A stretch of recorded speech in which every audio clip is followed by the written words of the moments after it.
that's the insidious nature of this medicalized paradigm, is that it basically teaches you to let go of any sense of responsibility or agency over your life because you're just at the mercy of faulty brain chemistry. And so, like, what's the point in trying to change the circumstances of my life? Because I'm still going to have this brain disease. So, like, why does it really a disease matter? that they can't define, whose origin they don't even ask about? Since there are 66 million Americans taking these drugs, can you just go through and order what those drugs are generally and what the effects on a person are? So the different drug classes are antidepressants, of course. So you have the, Prozac, Effexor, Cymbalta, Celexa, Lexapro. The mood stabilizers, which many of which are actually anticonvulsants used for epilepsy, would be Lamictal, Depakote. Lithium is classed as a mood stabilizer. Yes. It's literally a neurotoxin that it was banned in the United States, and it didn't get approved until the early 70s for psychiatric uses and had been banned prior. So that's the other. That's considered the so-called gold standard mood stabilizer. And I could talk a lot about lithium.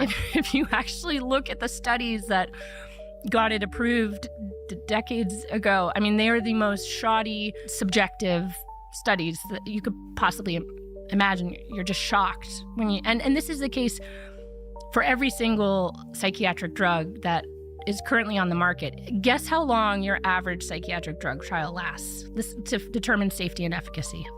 I don't know, 10 years? 6 to 8 weeks. Wow. Some of them last a week. Some of them last a day. Maybe two studies. So these are not longitudinal, as we say. There is zero evidence base for long-term safety and efficacy of these drugs. Zero.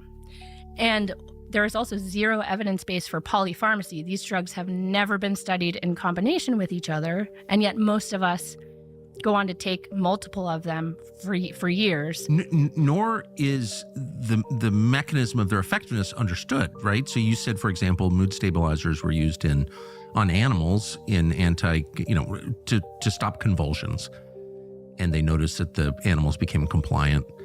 But that doesn't mean that they know how that drug acts on the brain, correct? Yeah, you'll see a line like that in the drug, like the mechanism of action is not yet understood or something. And it is such a... It's just so reckless. We are all guinea pigs in a massive experiment here. And this, unfortunately, is the case outside of the psychiatric drug context, I'm aware. It's one of the most horrible crises of our time, I think.